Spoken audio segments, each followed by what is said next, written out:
হচ্ছে AGT live 24/7। ये है AGT live 24/7। This is AGT Live 24/7.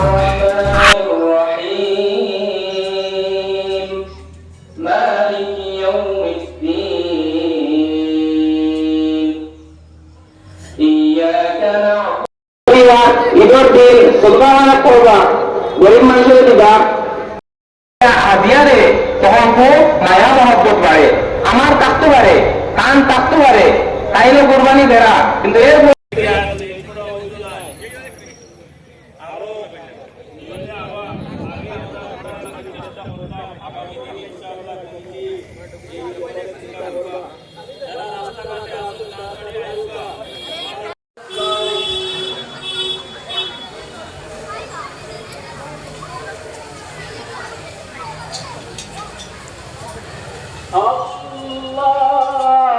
আল্লাহু আকবার।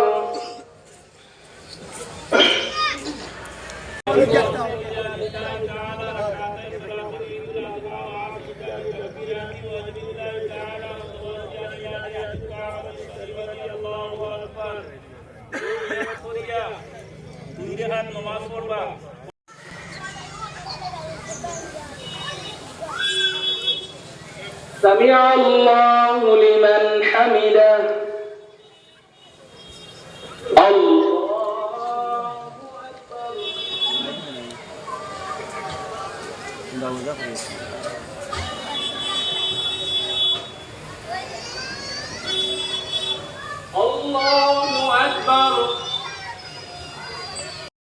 অনেক মানুষ আছে যারা শরমের কারণে বার হইতো না কুরবানি দিত না এইরকম মানুষের আমরা বুঝাই বুঝাইয়া দিতাম। আর বিশেষ করে আত্মীয় স্বজন একে অন্যের প্রতি আমরা হাদিয়া দিতাম। আমরা আরো মাঝে মাঝে গ্যাপ আছে, গ্যাপ গুলা মারক্কা, গ্যাপ না মারলে নমাজ হইতো না। এর লাগে সামনে আসবো গ্যাপ গুলা মারিয়া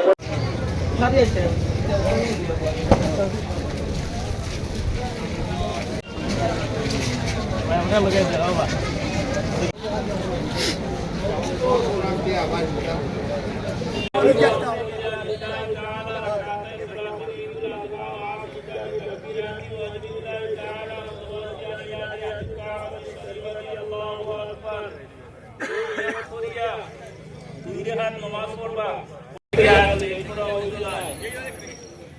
আরো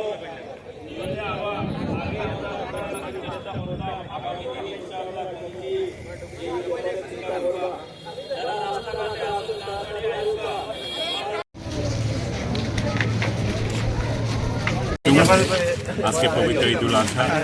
আপনারা সবাই জানেন যে সংখ্যালঘু মুসলিম ধর্মাবলম্বী মানুষ দুইটা ঈদ উৎসব পালন করে থাকেন। প্রথমত এক মাস সিয়াম শেষে রোজা পালন করে, রোজার শেষে ঈদ পালন করা হয় এবং এই যে মহান আল্লাহর উদ্দেশ্যে এটাকে বকরি ঈদও বলি আমরা, ঈদুল আজহাকে পালন হচ্ছে। আমি সবার প্রতি প্রথমেই ঈদুল আজহার আন্তরিক প্রীতি এবং শুভেচ্ছা সবাইকে জানাচ্ছি। ঈদ মুবারক। আমরা সবাই আমাদের নির্দিষ্ট ধর্মীয় আচার আচরণ নিশ্চিতভাবে আমরা পালন করব, কিন্তু আমরা নিশ্চিতভাবে সেটাও খেয়াল রাখব আমাদের ধর্মীয় আচরণ পালন করার ক্ষেত্রে অন্যের যাতে অসুবিধার কারণ না হয়, আমাদের আনন্দ ফুর্তি অন্যের অসুবিধার কারণ যাতে না হয় সেদিকে নজর রেখেই আমরা ঈদুল আজহার যে ঈদ আমরা পালন করব, আমরা আনন্দ ফুর্তি সব কিছু করব।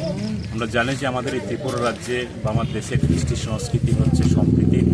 আমরা আমাদের দেশের কৃষ্টি সংস্কৃতি এবং সম্প্রীতির এই বন্ধনকে আরও বেশি সুদৃঢ় করবার জন্য আমরা বিগত দিনের তুলনার সাথে সাথে আজকের দিনে ঈদ উল ফিতর আমাদের কৃষ্টি সংস্কৃতি আরও বেশি সুদৃঢ় করার ক্ষেত্রে, আমাদের ভ্রাতৃত্ববোধকে সুদৃঢ় করার ক্ষেত্রে নতুন মাইলফলক হিসাবে থাকবে, সেই প্রত্যাশা আমি সবার প্রতি রাখছি। ঈদের মোবারকবাদ জানাচ্ছি এবং শুভেচ্ছা জানাচ্ছি এবং তাদের সবার সুস্থতা কামনা করছি। আমরা আল্লাহর নামে আজকে আমরা কুরবানি করি। এই কুরবানিটা মানুষের মনের ভিতরে যে প্রসক্ততা, এই প্রসক্ততাকে দূরীকরণের জন্য, প্রসক্তকে ভুলে একটা সুন্দর সমাজ গড়া, সুন্দরভাবে পরিচালিত হওয়া, বিবেক ভুলে সম্প্রীতির বাতাবরণ সৃষ্টি করে। রাজ্যে তথা দেশে এটা অংশ দীর্ঘদিন যাবৎ এই দেশের যে ভ্রাতৃত্ববোধ, এই ভ্রাতৃত্ববোধ সাম্প্রদায়িক সম্প্রীতি, সেই সম্প্রীতিতে যাতে অটুট থাকে তার জন্য মহান আল্লাহর কাছে কামনা করছি এবং রাজ্য তথা দেশের প্রগতি উন্নতি আমি কামনা করছি।